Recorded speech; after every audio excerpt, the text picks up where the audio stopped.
नमस्कार, जय हिंद दोस्तों आज के इस क्लास में हम लोग बिहार पुलिस कांस्टेबलरी एग्जाम के लिए फुल एंड प्रैक्टिस सेट को कवर करेंगे, जो एग्जाम पॉइंट ऑफ व्यू से काफी ज्यादा इंपॉर्टेंट होगा और ये आपका वॉल्यूम 2 का आपका होगा। फ्रेंड्स, मैं आपको बता दूं कि जीके प्लस करंट का क्वेश्चन जो है प्रत्येक सेट में मैंने आपको 100 क्वेश्चन करके आपको कवर कराया है, वो भी आपको प्ले लिस्ट में आपको डाल दिया गया है और काफी ज्यादा सेट भी आपका बचा हुआ है, ये भी आपको काफी जल्दी आपको प्रोवाइड आपको किया जाएगा। तो आज के सेशन में हम लोग जो कवर करने वाले हैं फुल एंड आपका प्रैक्टिस सेट होगा वॉल्यूम 2 का आपका, तो आप सभी लोगों को अच्छे तरीके से लगाना है, कितना एक्यूरेसी आपका मेंटेन हो रहा है ये आप सभी लोगों को कमेंट बॉक्स में बताना है। तो चलिए शुरू करते हैं आज के इस क्लास को और चीजों को समझते हैं।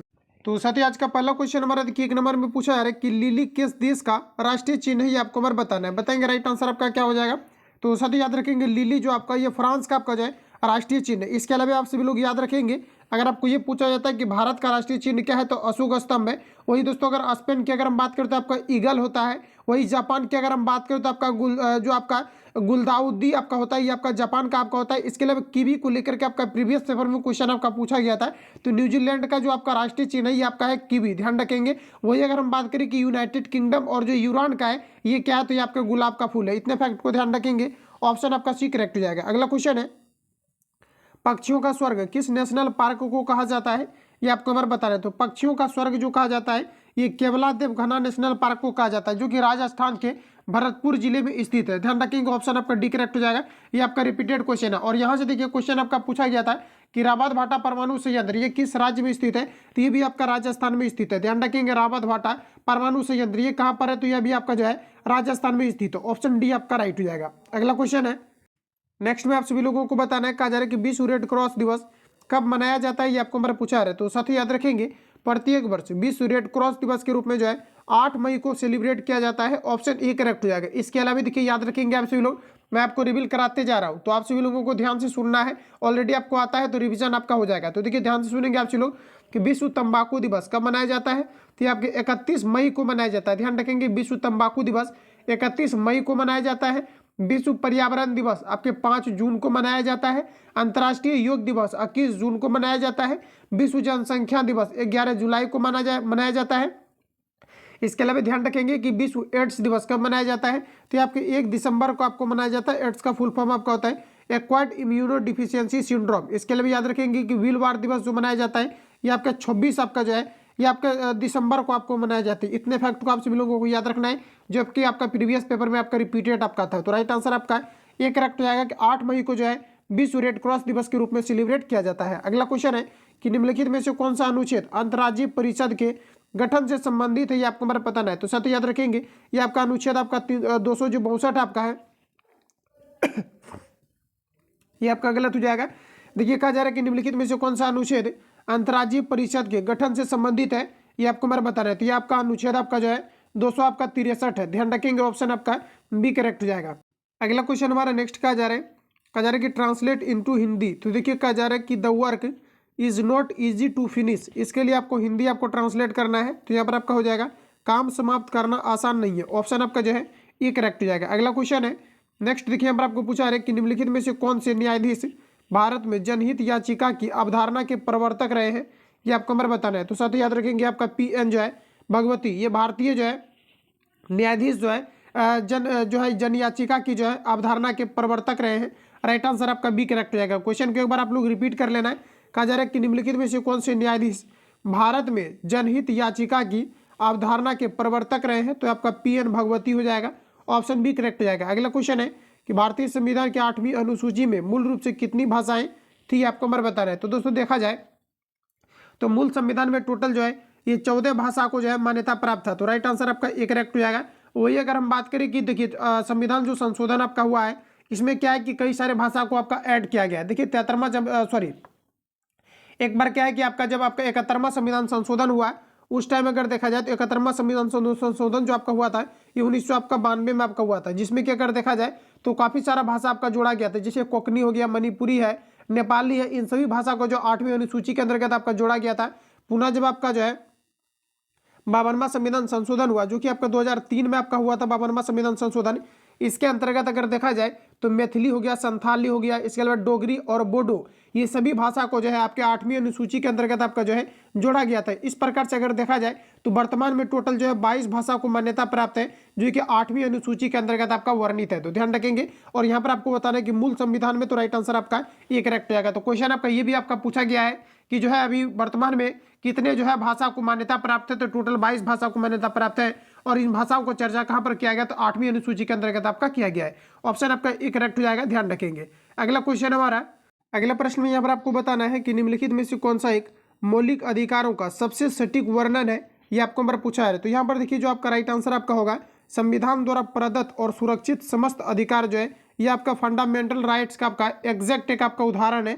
ऑप्शन आपका सी करेक्ट हो जाएगा। अगला क्वेश्चन है, बताएंगे आप सभी लोग कि घरों और व्यक्तिगत उपयोग में आने वाला पीसी वास्तव में है, तो साथ ही याद रखेंगे पीसी जो आपका है एक प्रकार का आपका माइक्रो कंप्यूटर है। ऑप्शन आपका ए करेक्ट हो जाएगा। अगला क्वेश्चन है कि हिमालय पर्वत श्रृंखला की उत्तरी पर्वतमाला का नाम क्या है, तो साथ ही याद रखेंगे आपका हो जाएगा हिमाद्री। ऑप्शन आपका ए करेक्ट हो जाएगा। अगला क्वेश्चन हमारा नेक्स्ट नंबर आपको पूछा है कि पृथ्वी का सबसे गहरा भाग महासागर में स्थित है, तो साथ ही याद रखेंगे पृथ्वी का सबसे गहरा जो भाग है ये आपके प्रशांत महासागर में स्थित है। ऑप्शन आपका जो है बी करेक्ट हो जाएगा। अगला क्वेश्चन है कि भूकंप के अंतर्गत कहा जा रहा है कि भूपट्टी के नीचे वह स्थान जहां भूकंप का आरंभ होता है ये क्या कहलाता है। इंपोर्टेंट क्वेश्चन है, बताएंगे राइट आंसर क्या हो जाएगा। इसे हम लोग जो है उद्गम केंद्र को कहते हैं। ध्यान रखेंगे उद्गम केंद्र आपका कहलाता है जहां से कि आपका भूकंप प्रारंभ होता है। वही दोस्तों अगर बात करें कि भूकंप की तीव्रता को कितने क्षेत्र में बांटा गया है, तो ये आपका PSLV यानी कि टोटल आपका 4 क्षेत्र में आपका बांटा गया है। तो ध्यान रखेंगे अगर इनकेस पूछा जाता है कि आज जो है आपका पी का वेव आपका कितना होता है, तो ये आपका 8 किलोमीटर जो है पर सेकेंड होता है। वही अगर एच की अगर हम बात करें तो ये आपका 4 किलोमीटर आपका जो है पर आपका सेकेंड होता है। तो इतने फैक्ट को ध्यान रखेंगे। यहाँ से जो क्वेश्चन आपका पूछा गया है कि जो भूकंप का तीव्रता होता है इसे कितने जोन में बांटा गया है, तो टोटल आपके 4 जोन में आपका बांटा गया। ध्यान रखेंगे, लेकिन स्पीड भी आपको याद रखना है। इनकेस अगर पूछा जाता है तो आप सभी लोगों को लगाना है। अगला क्वेश्चन हमारा नेक्स्ट देखिए पूछा जा रहा है, कहा जा रहा है कि काकरापारा भारत का एक परमाणु ऊर्जा केंद्र है, ये किस राज्य में स्थित है, ये आपको हमारे बताना है। सभी ऑप्शन आपके सामने दिए गए हैं। तो दोस्तों ध्यान रखेंगे आप सभी लोग, ये आपका जो है गुजरात में स्थित है। कहाँ पर आपका गुजरात में स्थित है। वही अगर हम बात करें कि अंकलेश्वर ये कहाँ पर स्थित है, जो कि आपका पेट्रोलियम उत्पादन से संबंधित है, तो ये भी आपका गुजरात में आपका स्थित है। ऑप्शन आपका ये करेक्ट हो जाएगा। अगला क्वेश्चन है, निम्नलिखित में से किस वर्ष बंगाल विभाजन की घोषणा किया गया था, बताएंगे राइट आंसर क्या हो जाएगा। तो साथ याद रखेंगे बंगाल विभाजन की जो घोषणा हुआ था ये आपका 19 जुलाई 1905 को हुआ था। ऑप्शन आपका जो है ए करेक्ट हो जाएगा। अगला क्वेश्चन है नेक्स्ट में आप सभी लोगों को बताना है कि नील आंदोलन कहाँ हुआ था, ये आपको हमारे बताना। तो देखिए आप लोग याद रखेंगे कि जो नील आंदोलन आपका हुआ था, यहाँ पर देखिए कुछ छात्र जो है चंपारण लगाएंगे, कुछ छात्र बिहार लगाएंगे, तो यहाँ पर आपका गलत हो जाएगा। देखिए नील आंदोलन जो प्रारंभ आपका हुआ था ये आपका बंगाल के नदिया जिला से आपका शुरू हुआ था। ऑप्शन आपका सी करेक्ट हो जाएगा। चंपारण जो है ये भी आपका नील की खेती करने के विरोध में, यानी कि नील की खेती करने वाले पर हो रहे अत्याचार के खिलाफ जो है महात्मा गांधी के द्वारा 1917 में जो है सर्वप्रथम जो है सत्याग्रह आपका किया गया था, जो कि बिहार में किया गया था। ध्यान रखेंगे यहाँ पर जो आपका एग्जैक्ट आपका राइट आंसर हो जाएगा ये आपका यहाँ पर हो जाएगा बंगाल। ध्यान रखेंगे ऑप्शन सी करेक्ट हो जाएगा। अगला क्वेश्चन है, कहा जा रहा है कि निम्नलिखित में से किस आंदोलन के दौरान करो या मरो का नारा दिया गया था। तो साथ ही याद रखेंगे करो या मरो का नारा जो दिया गया था भारत छोड़ो आंदोलन के समय दिया गया था, और ये आपके 1942 में आपका दिया गया था। तो बताएंगे राइट आंसर आपका क्या हो जाएगा। तो ये आपका हो जाएगा भारत छोड़ो आंदोलन के समय जो है आपका दिया गया था। अगला प्रश्न हमारा, कहा जा रहा है कि जापान द्वारा पर्ल हार्बर पर कब आक्रमण किया गया था। तो साथियों याद रखेंगे ये आपका किया गया था 17 दिसंबर 1941 को किया गया था। अगला क्वेश्चन है, संयुक्त राष्ट्र कहा जा रहा है कि ध्वज की पृष्ठभूमि किस रंग का है, तो ये आपका हल्का पीला रंग का है। ध्यान रखेंगे ऑप्शन आपका डी करेक्ट हो जाएगा। रिपीट करना, प्रश्न में आपको कहा जा रहा है कि संयुक्त राष्ट्र ध्वज का पृष्ठभूमि किस रंग का है, तो ये आपका हल्का पीला रंग का है। ऑप्शन आपका डी राइट हो जाएगा। अगला क्वेश्चन है, कहा जा रहा है कि डी मार्गन नियम कहा जा रहा है कि ए यूनियन बी डैश इसका क्या होगा, ये आपको बार पूछा रहा है। ये आपके प्रोबेबिलिटी में आपको मिलेगा। तो ध्यान रखेंगे आप सभी लोग, यहाँ पर जो आपका राइट आंसर हो जाएगा ये आपका यहाँ पर हो जाएगा ए डैश, आपका हो जाएगा इंटरसेक्शन आपका बी हो जाएगा। ध्यान रखेंगे ऑप्शन आपका सी करेक्ट हो जाएगा। अगला क्वेश्चन है कि दिए गए समूचे यहाँ पर आपको दिया गया है बी दिया गया है, इसमें बताना है ए यूनियन आपका बी क्या होगा। तो साथ ही याद रखेंगे आप सभी लोग, ए यूनियन अगर आपको बी पूछा जाता है सिंपली आपको क्या करना है, इन दोनों में से आपको मिला करके आपको लिख देना है, बशर्ते कंडीशन रहता है कि संख्या आपका रिपीट नहीं होना चाहिए। तो ऑप्शन आपका ए करेक्ट हो जाएगा। वही अगर हम बात करें कि अगर ये पूछा जाता है ए इंटरसेक्शन बी बराबर आपका क्या होगा, तो वैसा आपको जो है डिजिट आपको छाटना है जो कि दोनों में क्या हो कॉमन हो। जैसे इसमें 5 है तो इसमें आपका 5 नहीं होती है, आपका नहीं आएगा। तो इंटरसेक्शन में क्या होता है कि दोनों को मिला करके लिखना रहता है। वही अगर ए यूनियन अगर बी की बात करें तो इसमें आपको सिंपली क्या करना रहता है, आपको जो है मिला करके लिख देना रहता है। तो यहाँ पर आपका जो राइट आंसर हो जाएगा ऑप्शन आपका ए करेक्ट हो जाएगा। अगला क्वेश्चन है, अगला में बताएंगे आप लोग कि संध्या और रात्रि के बीच का समय के लिए सर्वाधिक उपयुक्त एक शब्द क्या है, ये आपको मेरे बताना है। तो सत्य याद रखेंगे, आपका हो जाएगा गोधूली। ऑप्शन आपका सी करेक्ट हो जाएगा, जो कि आपका संध्या और रात्रि के समय को अगर सम्मिलित रूप से बोला जाए तो इसको हम लोग गोधूली बोलेंगे। ऑप्शन आपका जो है सी करेक्ट हो जाएगा। आगे बढ़ जाते हैं। अगला क्वेश्चन हमारा नेक्स्ट देखिए पूछा आ रहे हैं, कहा जा रहा है कि मीराबाई किस काल की कवियत्री है, ये आपको मेरे बताना है। तो मीराबाई की अगर बात करें तो ये आपका हो जाएगा भक्ति काल की कवियत्री है। ऑप्शन ए करेक्ट हो जाएगा। अगला क्वेश्चन है, कहा जा रहा है कि सदाचार की ताबीज के लेखक कौन है, ये आपको मेरे बताना है। तो ये आपका हो जाएगा हरिशंकर आपका परसाई। ध्यान रखेंगे, ऑप्शन आपका बी राइट हो जाएगा। अगला क्वेश्चन है, कहा जा रहा है कि मानव विकास रिपोर्ट किस संगठन द्वारा प्रकाशित की जाती है। तो साथ याद रखेंगे, मानव विकास रिपोर्ट जो है यूएनडीपी के द्वारा जो है प्रकाशित की जाती है। ध्यान रखेंगे। और अगर हम बात करें कि जो यूएनडीपी आपका होता है, इसका फुल फॉर्म क्या होता है, यानी कहने का मतलब है कि यूएन और आपका डीपी, यानी इसका अगर फुल फॉर्म की अगर हम बात करें तो इसका मतलब होता है आपका ह्यूमन डेवलपमेंट रिपोर्ट होता है। ध्यान रखेंगे, ह्यूमन डेवलपमेंट आपका रिपोर्ट आपका होता है। यूएनडीपी जो होता है इसी को हम लोग बोलते हैं एचआरडी बोलते हैं। ध्यान रखेंगे, एचआर आपका डी बोलते हैं। और इसका फुल फॉर्म आपका होता है ह्यूमन आपका जो है डेवलपमेंट आपका जो है रिपोर्ट आपका होता है। ध्यान रखेंगे आप सभी लोग। और वही अगर हम बात करें कि जो यूएनडीपी की जो स्थापना हुआ था ये आपका कब हुआ था, तो साथ याद रखेंगे यूएनडीपी की जो स्थापना हुआ था ये आपका 1990 में हुआ था। ऑप्शन आपका जो है ये करेक्ट हो जाएगा। अगला क्वेश्चन है, नेक्स्ट हमारा पूछा कहा जा रहा है कि महालनोबिस समिति का संबंध किससे है, ये आपको हमारे बताना है। तो ये आपका हो जाएगा राष्ट्रीय आय से है। ऑप्शन आपका बी करेक्ट हो जाएगा। अगला क्वेश्चन है कि निम्नलिखित में से कौन सी एक भेड़ की नस्ल है, ये आपको हमारे बताना है। सभी ऑप्शन आपके सामने दिए गए हैं। नेक्स्ट में यहाँ पर आपको देखिए बताना है कि निम्नलिखित में से कौन सी एक भेड़ की नस्ल है, ये आपको हमारे बताना है। तो ये देखिए शाहवादी जो होता है ये आपका भेड़ की नस्ल होती है। ध्यान रखेंगे, ऑप्शन आपका बी राइट हो जाएगा। अगला क्वेश्चन हमारा कहा जा रहा है कि डायनामाइट में मुख्य रूप से होता है। सभी ऑप्शन आपके सामने दिए गए हैं। तो देखिए डायनामाइट की अगर हम बात करें तो डायनामाइट में जो मुख्य रूप से आपका होता है ये आपका नाइट्रोग्लिसरीन होता है। ऑप्शन आपका बी करेक्ट हो जाएगा। अगला क्वेश्चन हमारा कहा जा रहा है कि मुख्य रूप से निकलने वाली लार किसका पाचन करता है। देखिए मुंह से निकलने वाली लार किसका पाचन करता है, ये आपको हमारा पूछा रहा था। देखिए मुंह से जो निकलने वाली लार होता है इसमें आपका टाइलिन नामक एंजाइम पाया जाता है। और ये मुख्य रूप से अगर देखा जाए तो स्टार्च का पाचन करता है, जिसे हम लोग जो है मंड के नाम से जानते हैं। तो ऑप्शन आपका बी करेक्ट हो जाएगा। अगला प्रश्न हमारा नेक्स्ट में कहा जा रहा है कि बरसात की बूंदे, कहा जा रहा है कि बूंदों के गोलाकार होने का कारण क्या है, ये आपको हमारा पूछा रहा था। इसका मुख्य कारण आपका पृष्ठ तनाव। ऑप्शन बी करेक्ट हो जाएगा। अगला क्वेश्चन है कि प्रयोगशाला उपकरणों के निर्माण में किस कांच का प्रयोग किया जाता है, ये आपको हमारे बताना है। तो साथ ही याद रखेंगे, इसमें आपका राइट आंसर आपका हो जाएगा पायरेक्स कांच का होता है। और ये आपके जो है मद निषेध के एग्जाम में जो है पूछा गया था। ऑप्शन आपका भी करेक्ट हो जाएगा। अगला क्वेश्चन है नेक्स्ट में बताना है कि निम्नलिखित में से कौन सा प्रभाव रमन प्रभाव के प्रकाशिक सदृश है, ये आपको हमारे बताना है। बताएंगे राइट आंसर आपका क्या हो जाएगा। तो सत्य याद रखेंगे, इसे हम लोग जो है कॉम्पटन प्रभाव कहते हैं। एक बार रिपीट करना है। कहा जा रहा है कि निम्नलिखित में से कौन सा प्रभाव रमन के प्रभाव, कहा जा रहा है रमन प्रभाव के प्रकाशिक सदृश है, तो आपका हो जाएगा कॉम्पटन प्रभाव। ऑप्शन आपका सी करेक्ट हो जाएगा। अगला क्वेश्चन है कि निम्नलिखित में से कौन सा खनिज तत्व अम्ल क्षार संतुलन, जल संतुलन एवं तंत्रिकाओं की कार्यकी में मदद करता है, ये आपको हमारे बताना है। तो सभी ऑप्शन आपके सामने दिए गए हैं। यहाँ पर आपका राइट आंसर आपका हो जाएगा सोडियम। ध्यान रखेंगे, ऑप्शन आपका ये करेक्ट हो जाएगा। अगला क्वेश्चन है, कहा जा रहा है कि गैस एजेंसियों द्वारा सिलेंडरों में भरकर दी जाने वाली कुकिंग गैस है।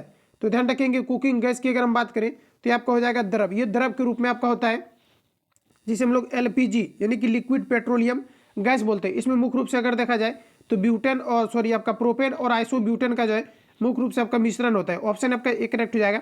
अगला क्वेश्चन देखिएगा, पूछा कहा जा रहा है कि द वर्कमैन वेंट एंड, कहा जा रहा है कि billed the thing they did so since he was the king. इसके लिए कहा जा रहा है कि द एबव, कहा जा रहा है कि एस्टेंजा वाज टेकन फ्रॉम, यानी कि एक फ्रेश टाइप का क्वेश्चन आपका है और बताना है आप सभी लोगों को राइट आंसर आपका क्या हो जाएगा। तो यहाँ पर आपका राइट आंसर आपका हो जाएगा द आपका हो जाएगा कि tale of melon city. Option आपका जो है यहाँ पर बी करेक्ट हो जाएगा। आगे बढ़ जाते हैं। अगला क्वेश्चन हमारा नेक्स्ट देखिए पूछा रहा है, कहा जा रहा है कि fill in the blanks with appropriate prepositions. तो यहाँ पर आपको दिया गया कि दे दिया गया है कि डेफ्राइड हिम डैश दिया गया है आपका एवरीथिंग। इसके लिए बताएंगे आप सभी लोग यहाँ पर आपका प्रीपोजिशन के रूप में आपका क्या प्रयोग होगा। तो यहाँ पर आपका जो प्रीपोजिशन हो जाएगा ऑफ का प्रयोग होगा। अगला क्वेश्चन है कि चूज द करेक्ट, कहा जा रहा है कि करेक्टली स्पेल्ड वर्ड। तो यहाँ पर जो आपका एग्जैक्ट आपका आंसर हो जाएगा ये आपका यहाँ पर हो जाएगा डिसीव। ऑप्शन आपका एक करेक्ट हो जाएगा। इसका आपको जो है स्पेलिंग आपको याद रखना है। अगला क्वेश्चन हमारा कहा जा रहा है कि दही में किस प्रकार का अम्ल पाया जाता है। इंपॉर्टेंट क्वेश्चन है और साथ ही आप लोग याद रखेंगे आपका रिपीटेड भी क्वेश्चन आपका है। ये आपका हो जाएगा लैक्टिक अम्ल। इसमें देखिए मुख्य रूप से अगर देखा जाए इसमें पाए जाने वाले जो एंजाइम होते हैं लैक्टोबैसिलस आपका होता है, और यहाँ पर आपका हो जाएगा लैक्टिक अम्ल हो जाएगा। ठीक है, दही में पाए जाने वाले कौन से आपके अम्ल होते हैं, तो आपका लैक्टिक अम्ल होता है। वही याद रखेंगे आपसे लोग पूछा जाता है कि सिरका में किस प्रकार के अम्ल पाया जाता है, तो सिरका की अगर हम बात करें तो आपका एसिटिक अम्ल पाया जाता है। वही अगर नींबू की अगर बात करें तो सिट्रिक अम्ल आपका पाया जाता है। चींटी के डंक में अगर बात करें तो फॉर्मिक आपका एसिड पाया जाता है। टमाटर में अगर देखा जाए तो ऑक्जेलिक एसिड आपका पाया जाता है। संतरा में आपका सिट्रिक एसिड पाया जाता है। इमली में टाइट्रिक अम्ल पाया जाता है। सिरका और अचार की अगर हम बात करें तो एसिटिक अम्ल पाया जाता है। सेब में आपका जो है मेथिक अम्ल आपके पाए जाते हैं। इतने फैक्ट को ध्यान रखेंगे, ऑप्शन आपका सी करेक्ट हो जाएगा। अगला क्वेश्चन है नेक्स्ट हमारा देखिए पूछा रहे कि किसी वस्तु का प्रतिबिंब मनुष्य की आंख में कहाँ पर बनता है, ये आपको हमारा बताना है। तो ये तो आप लोगों ने बना लिया होगा, ये आपको हो जाएगा रेटिना पर। रेटिना पर जो है मानव जो है आंख पर जो है प्रतिबिंब आपका बनता है। ऑप्शन आपका डी करेक्ट हो जाएगा। अगला क्वेश्चन है कि जल में हाइड्रोजन तथा ऑक्सीजन परमाणु का अनुपात क्या होता है। तो जैसा कि आपको पता है कि हाइड्रोजन का जो आपका जो जल का सूत्र होता है H2O होता है। तो इसमें देखिए कहा जा रहा है हाइड्रोजन ऑक्सीजन का, तो हाइड्रोजन का 2 और ऑक्सीजन का आपका 1 दिया गया है। राइट आंसर जो हो जाएगा 2:2 आपका 1 हो जाएगा। तो ऑप्शन आपका बी करेक्ट हो जाएगा, ध्यान रखेंगे। अगला क्वेश्चन हमारा नेक्स्ट देखिए पूछा रहे कहा जा रहा है कि मेनार्की निम्न में से किसका उदाहरण है, ये आपको हमारे बताना है। तो मेनार्की की अगर हम बात करें ऑप्शन आपको ए में दिया गया कि लड़कियों में मानसिक चक्र का प्रथम बार प्रारंभ होना, ये आपका मेनार्की कहलाता है। ऑप्शन ए करेक्ट हो जाएगा। अगला क्वेश्चन है, अगला में यहाँ पर आपको देखिए कहा जा रहा है इसका सरलतम रूप क्या होगा। सिंपली आपको एलसीएम लेकर के इसको सॉल्व करना है। राइट आंसर आपका यहाँ पर निकल करके आ जाएगा। इजी क्वेश्चन है, आप लोग इसको सॉल्व करेंगे। इसका देखिए जो एग्जैक्ट आपका आंसर आएगा ये आपका 0 आ जाएगा, तो आप लोग सॉल्व करना है। अगला क्वेश्चन हमारा देखिए पूछा रहा है कि 0.37 उसके बाद रेकरिंग दिया है। उसके बाद कहा जा रहा है कि 8.56 पर आपको रेकरिंग दिया गया। देखिए इसको आसानी से आप लोग सॉल्व करेंगे। इसको देखिए सॉल्व करना कैसे है, तो सिंपली आपको क्या करना है, यहाँ पर आप लोग देख पाएंगे 0.37 पर जो है रेकरिंग आपको दिया गया। तो साथ ही क्या करना है कि जैसे देखिए रेकरिंग आपका कितना पर दिया गया है, आपका 37 पर आपका दिया गया है। वही अगर हम बात करें कि रेकरिंग आपका 2 अंक पर दिया गया तो 2 आपका जो है 9 आपको नीचे लगाना है, प्लस है तो प्लस लिखेंगे। उसके बाद फिर आपका कितना हो जाएगा, तो 8 जिस पर कि आपका रेकरिंग नहीं है, तो 8 प्लस आपका रेकरिंग देखिए कितना पर आपका 56 पर है, तो ये आपका 56 हो जाएगा। रेकरिंग 2 अंक पर आपका दिया गया है तो 2 को आपको नीचे जो है 9 लिखना है। इसका एलसीएम लेकर के कैलकुलेट करेंगे और पुनः जब आप लोग भाग इसको लगाएंगे तो यहाँ पर आपका क्या होगा कि जो इसको भाग लगाने के बाद आपका आंसर आपका आएगा ये आपका 9.3 आएगा। ध्यान रखेंगे कितना आएगा, 9.3 आएगा। उसके बाद ये आपका रिपीट आपका होने लगेगा। ठीक है, ध्यान रखेंगे 9 इसका जो आंसर आपका आएगा ये आपका 8.93 आएगा और 9.3 आपका रिपीट होने लगता है। इसी कारण से आपका राइट आंसर जो हो जाएगा ये आपका करेक्ट हो जाएगा। जो रिपीट करने लगता है उस पर हम लोग जो है रेकरिंग लगाते हैं, तो ऑप्शन ए करेक्ट हो जाएगा, ध्यान रखेंगे। अगला क्वेश्चन हमारा कहा जा रहा है कि त्रिभुज एबीसी में कौन एबीसी और कौन एसीबी के अंतःकोण समद्विभाजक एक दूसरे से 0 डिग्री पर मिलते हैं। यदि कौन बी ओ सी बराबर 110 हो तब कौन कहा जा रहा है कि बी ए सी का मान क्या होगा, ये आपको हमारा पूछा रहा है। सभी ऑप्शन आपके सामने दिए गए हैं, बताएंगे आप लोग राइट आंसर क्या हो जाएगा। तो ये नहीं कहने का मतलब है इस प्रकार से एक यहाँ पर आपका क्या है आपका ट्रायंगल आपका बना हुआ। ठीक है, तो ये आपका यहाँ पर ट्रायंगल हो गया। इसमें अगर देखा जाए तो यहाँ से आपका इस प्रकार से आपका आ जाएगा। उसके बाद देखिए यहाँ पर आपका कितना हो गया 0। उसके बाद देखिए यहाँ पर आपका कितना हो जाएगा ए बी। उसके बाद यहाँ पर आपका क्या हो जाएगा सी। अब देखिए इसमें यहाँ पर आपको दिया गया है, कहा जा रहा है कि त्रिभुज ए बी सी में कहा जा रहा है कि कौन ए बी सी, यानी कहने का मतलब है कि कौन ए बी सी। देखिए कहा जा रहा है यहाँ पर आपको ऊपर में आपको ए दिया गया है ए बी सी, और कहा जा रहा है यहाँ पर आपका ए सी बी, यानी ये दोनों क्या है, तो कहा जा रहा है कि अंतःकोण के समद्विभाजक है। तो अंतःकोण आपका यहाँ पर जो है वो आपका हो गया। उसके बाद कहा जा रहा है कि समद्विभाजक है, तो कहा जा रहा है जो कि बिंदु ओ पर मिलते हैं। यदि कौन बी ओ सी बराबर, यानी कौन बी ओ सी, यानी कि ये जो आपको दिया गया है 110 डिग्री आपका दिया गया। उसके बाद कहा जा रहा है कि कौन बी ए सी का मान क्या होगा, ये आपको पूछा रहा है। ये वाला कौन आपसे पूछा जा रहा है। इसका देखिए सिंपली आपका फॉर्मूला होता है कि बराबर में जो आपको एंगल आपको यहाँ दिया रहे उसको आपको ले लेना है। उसके बाद देखिए यहाँ पर आपका क्या हो जाएगा, तो 90 प्लस आपका जो है कौन ए बटे आपका 2 हो जाता है। इसको कैलकुलेट करेंगे, कौन ए का आपका वैल्यू जो है निकल करके आ जाएगा। तो कौन ए का जो वैल्यू आपका फाइनली निकल करके आएगा ये आपका 40 डिग्री आ जाएगा। ऑप्शन आपका जो है ए करेक्ट हो जाएगा। अगला क्वेश्चन है, पायरेक्स के बने ग्लास में गर्म पानी डालने पर वह नहीं चटकता है क्योंकि पायरेक्स, तो पायरेक्स जो होता है आपका गर्म करने से अधिक प्रसारित नहीं होता है। ऑप्शन आपका बी राइट हो जाएगा। आगे बढ़ते हैं। अगला क्वेश्चन हमारा नेक्स्ट में पूछा जा रहा है, कहा जा रहा है कि निम्नलिखित में से कौन सी मानव हार्मोन में आयोडीन निहित होता है, ये आपको हमारे बताना है। तो आयोडीन जो निहित होता है ये आपका थायरॉक्सिन में। ऑप्शन डी करेक्ट हो जाएगा। अगला क्वेश्चन है कि मानव शरीर के संरचना के संदर्भ में एंटीबॉडीज होते हैं, तो साथ ही याद रखेंगे एंटीबॉडीज जो आपका होता है ये आपका यहाँ पर हो जाएगा ग्लाइकोलिपिड्स में होते हैं। राइट आंसर आपका जो है डी करेक्ट हो जाएगा। अगला क्वेश्चन हमारा नेक्स्ट पूछा रहा है, कहा जा रहा है कि मेढक की ग्रासिका के म्यूकोसा में पाया जाता है? तो साथ ही याद रखेंगे म्यूकोसा में जो पाया जाता है आपका गॉबलेट कोसा पाया जाता है। ऑप्शन डी सी करेक्ट हो जाएगा, ध्यान रखेंगे। अगला क्वेश्चन है कि किसी दिए गए धातु के तार की विद्युत प्रतिरोधकता निर्भर करती है, तो ये किस पर निर्भर करती है ये आपको हमारे बताना है। तो ये जो है पदार्थ की प्रकृति पर निर्भर करती है। ये क्वेश्चन आपका काफी बार आपका रिपीटेड आपका है, ध्यान रखेंगे। ऑप्शन आपका डी करेक्ट हो जाएगा। अगला क्वेश्चन है नेक्स्ट में यहाँ पर आपको देखिए 49 और 50 जो है इस पैसेज को आपको जो है रीड करके आप सभी लोगों को जो है आंसर करना है। तो इस पैसेज का स्क्रीनशॉट आप लोग ले लेना और इसको बनाने का प्रयास करना है। तो ये आपका रहा है पैसेज, आपका रीड कर लेना पहले, उसके बाद देखिए इसका आपको आंसर आपको करना है, ठीक है। तो देखिए हम आपका बताएंगे राइट आंसर आपका क्या हो जाएगा। तो पैसेज को सबसे पहले आपको अच्छे तरीके से आपको रीड करना है और कोशिश करना है बनाने का। तो यहाँ पर देखिए जो इसका राइट आंसर आपका आएगा, इसके लिए यहाँ पर आपका बी इसका करेक्ट आंसर हो जाएगा। वही अगर हम 50 की अगर बात करें तो 50 का जो इसका आंसर आपका आएगा, इसका भी आपका बी हो जाएगा। इसको आप लोग जो है सॉल्व करेंगे। अगला क्वेश्चन हमारा नेक्स्ट में पूछा जा रहा है, कहा जा रहा है कि भारत का पहला कार्बन न्यूट्रल गांव किस राज्य में विकसित किया गया है, ये आपको हमारा बताना है। तो यह अभी किया गया है महाराष्ट्र में। ऑप्शन डी करेक्ट हो जाएगा। अगला क्वेश्चन देखिए नेक्स्ट हमारा पूछा जा रहा है, भारत की अध्यक्षता में G20 देशों के कृषि मुख्य वैज्ञानिकों की बैठक का आयोजन किया गया है। तो सत्य याद रखेंगे ये आपका किया गया है वाराणसी में। ऑप्शन आपका सी करेक्ट हो जाएगा। अगला क्वेश्चन हमारा नेक्स्ट कहा जा रहा है कि निम्नलिखित विकल्पों में से किसका मेल सही नहीं है, ये आपको हमारा बताना है। तो देखिए मेल सही नहीं की अगर हम बात करें तो यहाँ पर आपको दिया गया है मध्य प्रदेश आपको दिया गया है, और यहाँ पर आपको दिया गया है कि भोसली पेंटिंग। तो ये आपका हमारा गलत आपका हो जाएगा। देखिए अगर भोसली अगर पेंटिंग का संबंध की अगर बात करती है आपके जम्मू कश्मीर से है, यहाँ पर आपका राइट आंसर दिया गया है मध्य प्रदेश, जो कि आपका गलत दिया गया है। तो ऑप्शन आपका ए करेक्ट हो जाएगा, बाकी आपके सभी जो है करेक्ट आपको दिया गया है। अगला क्वेश्चन हमारा नेक्स्ट में यहाँ पर आपको देखिए पूछा रहा है कि हाल ही में हुए विधानसभा चुनाव में किस राज्य में कांग्रेस पार्टी की सरकार बनी है। तो साथ ही याद रखेंगे ये कर्नाटक में बनी है। ऑप्शन आपका बी करेक्ट हो जाएगा। अगला क्वेश्चन है, एक कार बैटरी में प्रयुक्त विद्युत अपघटय होता है, इसमें आपका सल्फ्यूरिक एसिड होता है जो कि आपका H2SO आपका 4 होता है। तो यहाँ पर जो आपका राइट आंसर हो जाएगा ऑप्शन आपका बी करेक्ट हो जाएगा। अगला क्वेश्चन देखिएगा नेक्स्ट पूछा जा रहा है कि जल जटिल परमाणु नाभिक को सरलतम नाभिकों में तोड़ता है, बताएंगे राइट आंसर आपका क्या हो जाएगा। तो किस क्रिया के द्वारा तोड़ता है, तो आपका हो जाएगा विखंडन अभिक्रिया। ऑप्शन आपका सी करेक्ट हो जाएगा। अगला क्वेश्चन है कि निम्नलिखित में से किस स्थिति में लिफ्ट में बैठा व्यक्ति लिफ्ट के छत से टकरा जाएगा, ये आपको हमारा पूछा रहा है। जब रस्सा टूट जाएगा और जब लिफ्ट जब त्वरण के साथ जो है नीचे की ओर आएगा तभी क्या होगा कि वो छत में जो है टकरा जाएगा। इस प्रकार से अगर देखा जाए तो यानी कि जो आपका त्वरण है ये आपका अधिक होगा, किससे अधिक होगा, तो ग्रेविटेशनल आपका फोर्स से आपका होगा, यानी कि जी के वैल्यू से जो होगा ये आपका अधिक होगा। तो इस प्रकार से ऑप्शन आपका जो है सी करेक्ट हो जाएगा। अगला क्वेश्चन हमारा नेक्स्ट देखिएगा पूछा जा रहा है, कहा जा रहा है कि निम्नलिखित रंगों के तरंगदैर्घ्य का बढ़ता हुआ क्रम क्या है, ये आपको हमारा पूछा रहा है। तो देखिए इसके लिए सिंपली आपको याद रखना है कि वीव जी योर होता है या फिर बे जी नी आ पी आ नाला आपका होता है, इस प्रकार से करके आपका। तो यहाँ पर अगर देखा जाए तो आपको क्या बताना है, तो कहा जा रहा है कि बढ़ता हुआ क्रम क्या है, ये आपको हमारा पूछा जा रहा है। तो बढ़ता हुआ क्रम की अगर हम बात करें तो यहाँ पर आपको बताना है क्या हो जाएगा। तो पहला आपका हो जाएगा बैगनी, आपको एडजस्ट कर लेना है। उसके बाद आपका ये हो जाएगा, उसके बाद फिर आपका पीला, उसके बाद आपका नारंगी हो जाएगा। ऑप्शन आपका बी करेक्ट हो जाएगा, ठीक है। तो ध्यान रखेंगे।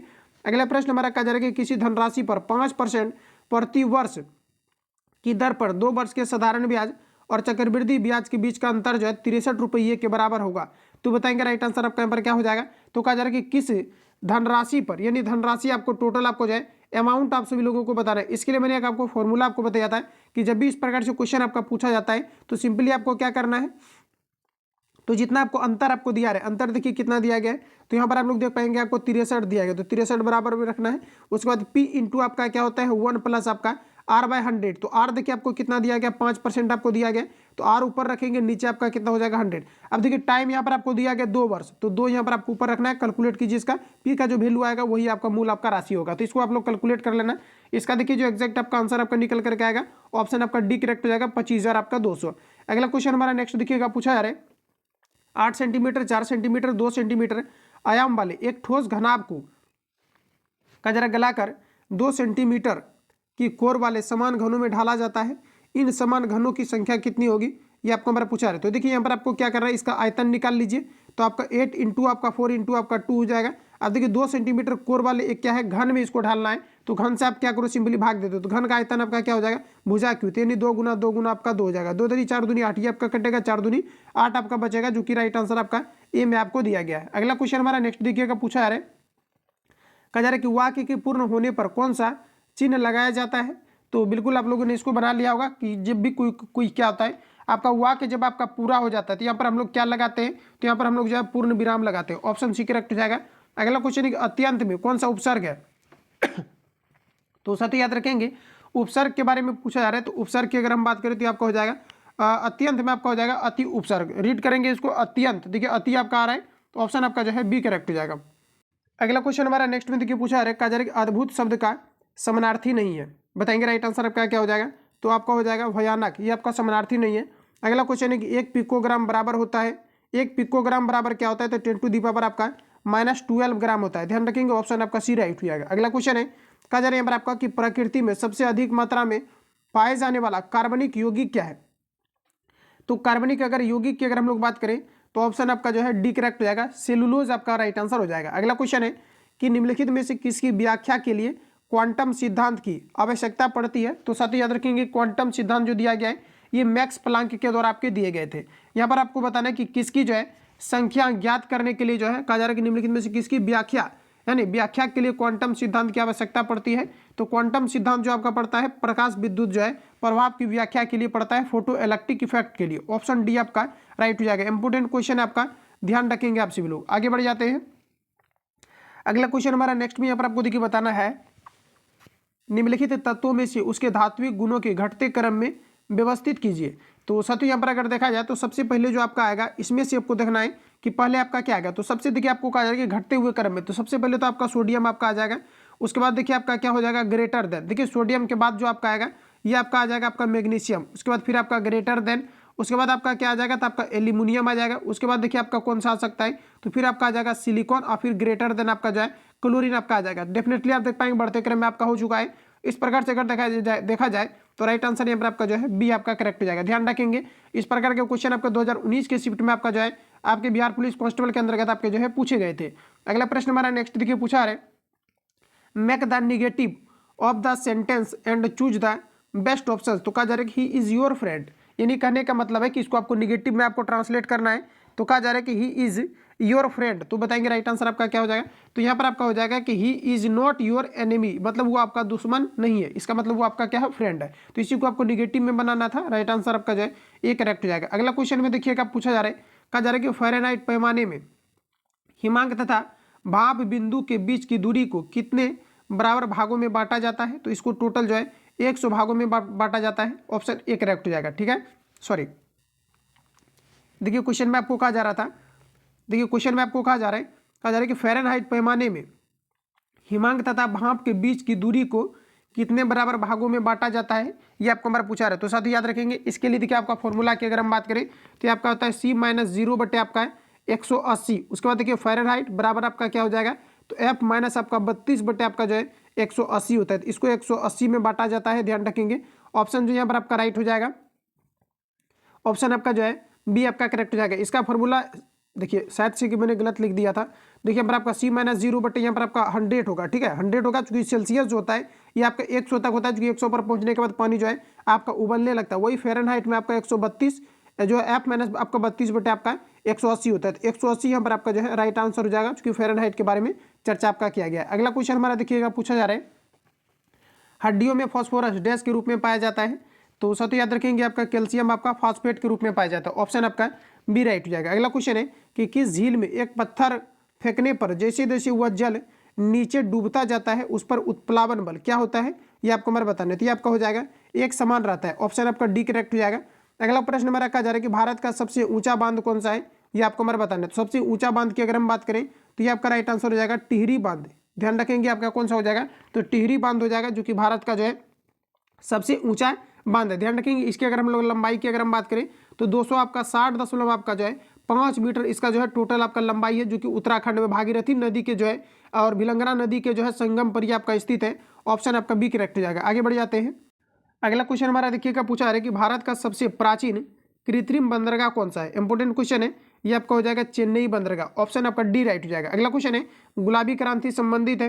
तो साथ ही याद रखेंगे गुलाबी क्रांति जो है ये आपके प्याज उत्पादन से संबंधित आपका होता है। और मैंने आपको रिवील भी आपको कराया था कि जैसे हरित क्रांति की अगर हम बात करें तो खदान उत्पादन से आपका संबंधित आपका हरित क्रांति होता है, जबकि श्वेत क्रांति की अगर बात किया है किया जाए तो ये आपका हो जाएगा दुग्ध उत्पादन से। नीली क्रांति आपका मत्स्य पालन से आपका संबंधित होता है। भूरी क्रांति आपका उर्वरक उत्पादन से संबंधित होता है। रजत क्रांति की अगर बात करें तो अंडा उत्पादन से संबंधित होता है। वही अगर पीली क्रांति की बात करें तो तिलहन उत्पादन से संबंधित होता है। कृष्ण क्रांति की अगर हम बात करें तो आपका बायोडीजल से उत्पादन से संबंधित होता है। लाल क्रांति की बात करें तो आपके टमाटर उत्पादन से आपका संबंधित होता है। सुनहरी क्रांति के बारे में पूछा जाता है तो फल उत्पादन से आपका संबंधित होता है। इसके अलावा देखिए पूछा जाता है आपका कि स्वर्ण क्रांति आपका किससे संबंधित है, तो आपका बागवानी से संबंधित है। काली क्रांति जो है ये कच्चा तिल उत्पादन से संबंधित है। गुलाबी क्रांति प्याज उत्पादन से, झींगा मछली उत्पादन से आपका जो है संबंधित होता है। तो यहाँ पर आपको गुलाबी क्रांति पूछा जा रहा था, तो प्याज उत्पादन आपका राइट आंसर आपका यहाँ पर हो जाएगा।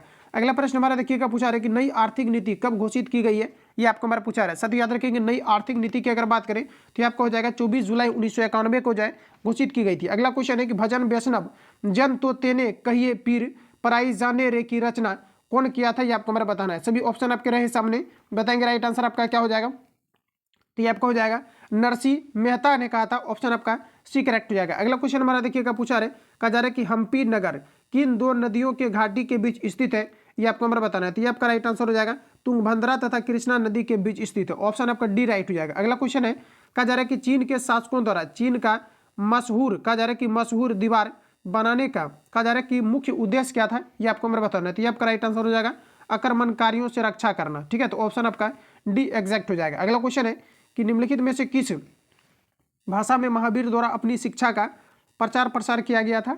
ये देखिए क्वेश्चन आपका एक दो बार आपका रिपीट भी आपका हुआ है, याद रखेंगे आप सभी लोग कि जो प्रचार प्रसार आपका किया गया था महावीर द्वारा अपनी शिक्षा का, तो ये जो आपका किया गया था ये किया गया था आपका प्राकृत भाषा में, ऑप्शन जो है सी करेक्ट हो जाएगा। अगला क्वेश्चन है कि कर्क रेखा किन राज्य से नहीं गुजरती है, ये आपको हमारा पूछा है। देखिए फ्रेंड्स अगर बात किया जाए तो कर्क रेखा जो है आपका टोटल आपका 8 राज्यों से होकर के आपका गुजरता है। अच्छा ये कौन कौन से राज्य हैं जहाँ से कि कर्क रेखा होकर के जो है कर्क रेखा गुजरती है, तो ये आपका हो जाएगा वो जो है आपका कुल आपका 8 राज्य का नाम आपका हो जाएगा गुजरात, राजस्थान, मध्य प्रदेश, छत्तीसगढ़, झारखंड, पश्चिम बंगाल, बंगाल, त्रिपुरा और मिजोरम। तो यहाँ पर देखिए आपको ओडिशा आपका नहीं आया, तो राइट आंसर आपका जो है बी करेक्ट हो जाएगा, जिससे कि कर्क रेखा नहीं गुजरती है। अगला क्वेश्चन है कि निम्नलिखित यामियोत्तर में से कौन भारत का मानक यामियोत्तर है, ये आपको हमारा बताना है। तो ये आपको हो जाएगा 82 डिग्री आपका 30 मिनट जो है आपका पूर्व हो जाएगा, जो कि भारत का यामियोत्तर रेखा है। अगला प्रश्न हमारा कहा जा रहा है कि निम्नलिखित में से जापान का महत्वपूर्ण सूती वस्त्र उत्पादन केंद्र कौन सा है, तो सूती वस्त्र उत्पादन केंद्र जो हो जाएगा आपका ओसाका हो जाएगा, ऑप्शन आपका ए करेक्ट हो जाएगा। अगला क्वेश्चन है कि विश्व जनसंख्या रिपोर्ट 2023 के अनुसार अधिक जनसंख्या वाले देशों के समूह में से कौन सा कहा जा रहा है कि अवरोही क्रम में सही है, ये आपको हमारे बताना है। तो अवरोही क्रम में आपका हो जाएगा भारत, चाइना, यूएसए और आपका ब्राजील हो जाएगा, ऑप्शन डी करेक्ट हो जाएगा।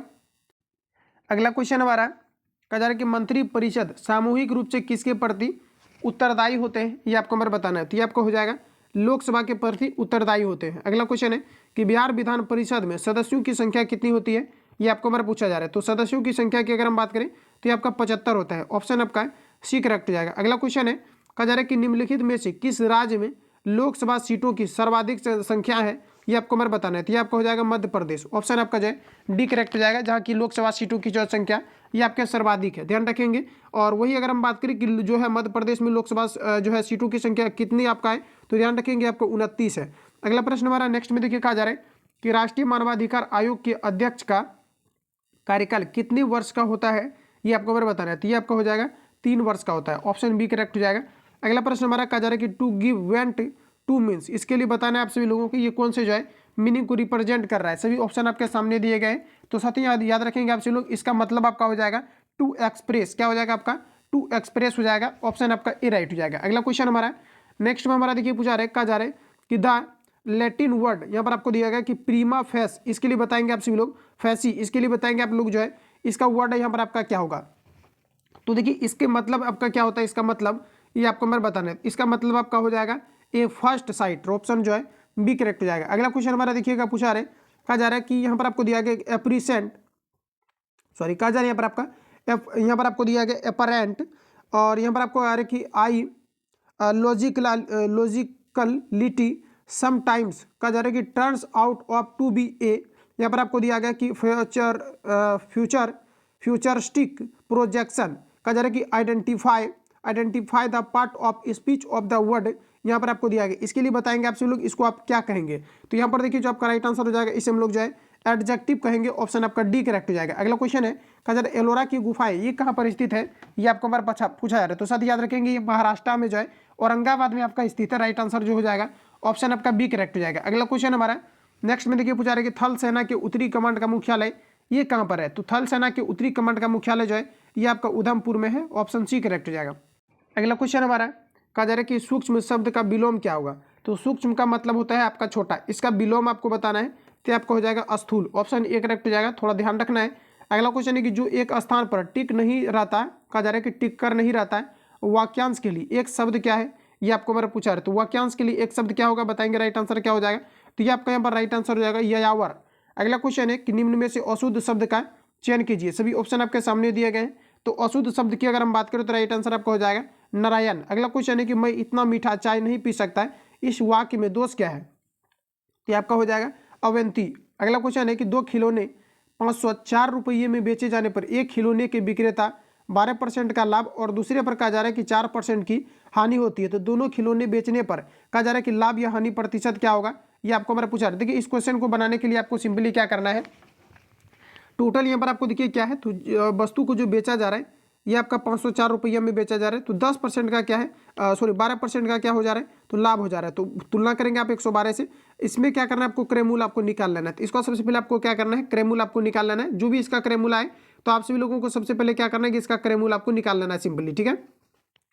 तो इसका जो भी क्रयमूल्य होगा निकल गया। उसके बाद देखिए फिर कहा जा रहा है कि इसी चीज़ को अगर जो है फिर से अगर बेचा जाता है तो कहा जा रहा है कि 4% की अगर हानि हो जाता है, यानी 4% की हानि हो गया, इसका मतलब वस्तु को जो है ये 96 रुपये में बेचा जा रहा है। इसके लिए आपका क्रयमूल्य क्या होगा, इसको निकाल लेना है। तो दोनों जब आपका क्रयमूल्य आपका निकल जाएगा तो फिर कहा जा रहा है क्वेश्चन में कि खिलौने के बेचने पर कितने प्रतिशत का लाभ या हानि होगा। तो जैसे कि मान लिया जाता है कि यहाँ पर आपका अलग अलग आपका सबसे पहले तो आपको निकल करके आ जाएगा कि कितना का लाभ हुआ और कितना का आपका यहाँ पर हानि हुआ। सबसे पहले आपको इन चीज़ों को जो है आपको क्या करना है, सिंपली आपको निकाल लेना है। देखिए एग्जैक्ट अगर इसको निकालिएगा तो पहला का जो आपका निकल करके आपका आएगा, जैसे कि आप देख पाएंगे कि यहाँ पर आपका 500 आपका 4 और बटे आपका कितना हो जाएगा, चूंकि हानि कितना लाभ कितना का हो रहा है 12। तो यानी कि कहने का मतलब है कि किसी भी चीज़ को अगर आप 100 रुपये में खरीदते हैं और अगर आपको 12% का लाभ हो जा रहा है, इसका मतलब वस्तु को 112 रुपये में आप बेच रहे हैं। तो यहाँ पर क्या है कि 100 जो है 4 रुपये में बेचने पर 12% का लाभ हो गया, इसका मतलब 112। और इसका 100 से अगर गुना करेंगे तो इसका जो आप कैलकुलेट करेंगे इसको, ये जो आपका निकल करके आपका एग्जैक्ट आपका आएगा, ये जो आपका एग्जैक्ट आपका निकल करके आपका आएगा, ये आपका निकल करके आ जाएगा 400 आपका 50 रुपये आपका आ जाएगा। आप लोग कैलकुलेट करना, 450 आपका आ जाएगा।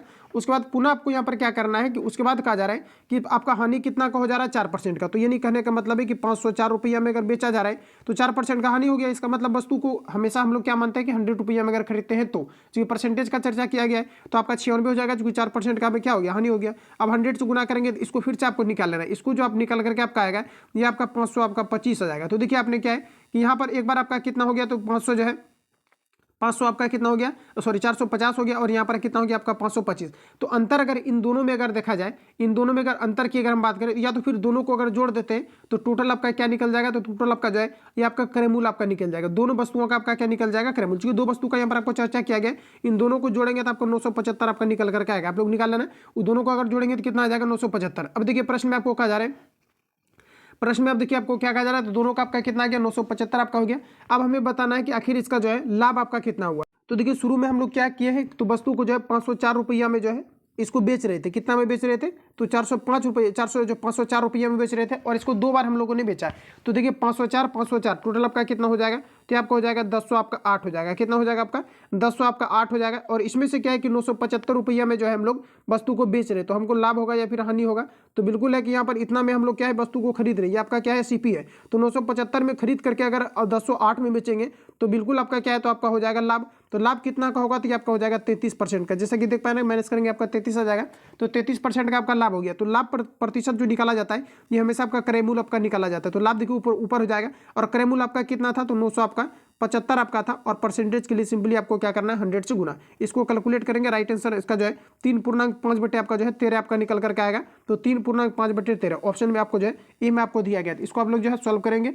अगला प्रश्न हमारा नेक्स्ट में कहा जा रहा है कि यदि किसी वृत्त की त्रिज्या में 10% की वृद्धि होती है तो उसके क्षेत्रफल में कितने प्रतिशत की वृद्धि होगी, ये आपको मैं बताना है। यानी क्षेत्रफल आपका ए स्क्वायर के फॉर्म में आपका होता है, और इस प्रकार से कभी भी क्वेश्चन पूछा जाता है तो हम लोग ए बी फॉर्मूला का यूज़ करते हैं, यानी 10 + 10 प्लस आपका 10 इंटू आपका 10 बाय आपका कितना हो जाएगा, नीचे आपका 100 हो जाएगा। ये 2 को काटेंगे तो नीचे आपका 100 कटेगा, 10 10 20 और यहाँ सब कट गया तो आपका 1 बचा, तो टोटल कितना हो जाएगा, 21% का प्रॉफिट होगा। तो ऑप्शन आपका जो है बी करेक्ट हो जाएगा। अगला क्वेश्चन हमारा है, यदि एक क्रिकेट खिलाड़ी 5 मैचों कहा जा रहा है कि मैचों में रनों का औसत 35 है, तो कहा जा रहा है कि तदनुसार यदि पहले कहा जा रहा है कि 10 मैच में उसका औसत जो है ये आपका 45 है, तो अंतिम 5 मैचों का औसत कितना होगा, ये आपको मेरा पूछा रहा है। कुछ भी नहीं करना है, सिंपली आपको क्या करना है, 10 मैच का औसत आपको कितना दिया गया 45, तो आपका कितना हो जाएगा 450 और माइनस आपका 15 गुना 35 करके इसको माइनस कर लीजिए। इसका राइट आंसर आपका निकल करके आ जाएगा, माइनस करेंगे बस आ जाएगा आंसर इसका देखिए जो एक्जैक्ट आपका आंसर निकल करके आएगा ये आपका 15 आ जाएगा। अगला क्वेश्चन है कि बाढ़ से डूबे वन का संबंध किससे है, ये आपको मेरे बताना है।